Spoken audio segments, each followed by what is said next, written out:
In the U.S., college is considered to be an environment that encourages students to explore their diverse interests, perspectives, and politics. It is also a stereotypically sex-positive environment.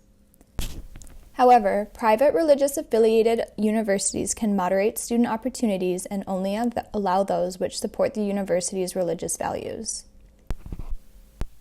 This affects the services offered through the university's health clinic, which often don't provide sexual wellness programs that conflict with religious values, such as contraception. On Loyola's campus, Students for Reproductive Justice, or SRJ, has been working since 2016 to address these problems. And as an organization, really just our mission is to provide reproductive health care to, Loyola students. Because we are a Catholic university, the things we provide are things that the university fails to provide. Like one of the biggest things is condoms. Like if you go to our wellness center, like you can't get condoms there. So that's really problematic. At public universities like Michigan State, these services are often provided through the university's health center, as well as things like condoms being distributed around campus. So it's just, some of those really foundational things of reproductive justice, they just don't really support or have made efforts to support. If you want to get birth control, let's say, you could only get it through our wellness center if you need it for a medical reason. Okay. You can't just go there to get birth control. You can't get Plan B, you can't get condoms. And STD testing is still pretty expensive, which is one of our long-term objectives that we want to focus on, is lowering that cost.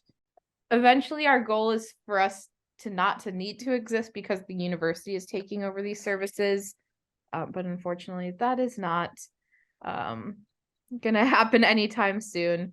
So we're basically just filling in the gaps that we believe the university has left open, pretty much. The university's religious affiliation also prevents SRJ from becoming a registered student organization. Basically, we're not an official club. Like, you're not going to find us on Loyola's website or anything. So we don't receive any funding from the university. We can't really use any of their resources. Like, even for our weekly meetings, we can't reserve a room. We kind of just show up to the same building each week and find an empty room. Because their beliefs don't align with the university's Jesuit values, SRJ can't promote their organization on campus in any way. This means they can't access bulletin boards or club fairs, distribute promotional materials, hold events, or solicit membership on campus. Yeah, in I think it was 2016 or 17, right at the founding of SRJ, the organizers at that time did try to initiate that process. And so you have to be approved by the head of, it's called our Center for Student Engagement. They kind of oversee all of the clubs. So you would have to submit something through them. And then you would also have to have kind of like an adult sponsor kind of deal. But since our mission conflicts with the Jesuit values of the university, that is why we were turned down for that status.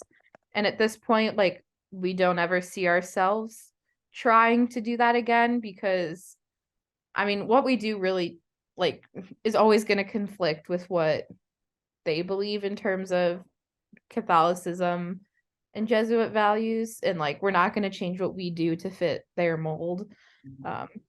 So we have found ways to make it work for us, working outside of Loyola's guidelines. And in some ways it actually has been beneficial for us, because we don't have to adhere to all the rules and guidelines that RSOs do.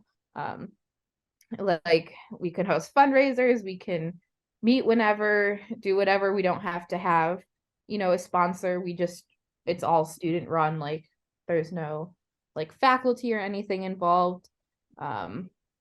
We can directly have meetings with administration. We don't have to jump through hoops. So we definitely found ways to make it work for us. Students starting RSOs at public universities do not have these barriers. MSU's RSO discrimination policy says that an organization's politics is not justification to deny registration on campus. However, Loyola's policy does not, saying that their organizations must comply with their Jesuit values. At public universities, organizations similar to RSJ, like Planned Parenthood Generation Action, are able to hold meetings and events on campus, in addition to providing students with access to contraceptives.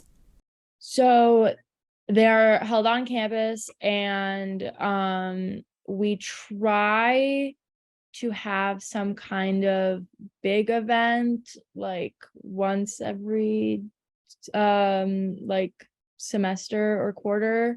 I would say general meetings are about bi-weekly, and yeah, about like 2 bigger events per semester. But so our general meetings have a lot to do with often like specific issues that are going on nationwide, or specifically in Michigan, that would be applicable to students and people in our community. But events often are done with like other organizations and other groups. They're normally bigger settings that take a little bit more planning. So for 6 years now, they've been doing Costumes and Consent, which is our annual Halloween event. So there's a costume contest, and people can participate and get dressed up and get information about different orgs on campus, as well as our org and what we do. And they also get candy and a bunch of other fun stuff, music, whatnot. I mean, I think that we're really lucky. We have a lot of support among students, as well as like faculty that like backs the org, that are really great and really supportive. I think what helps a lot is just that we have people backing us. We have people on our side, at the school, and at Planned Parenthood, and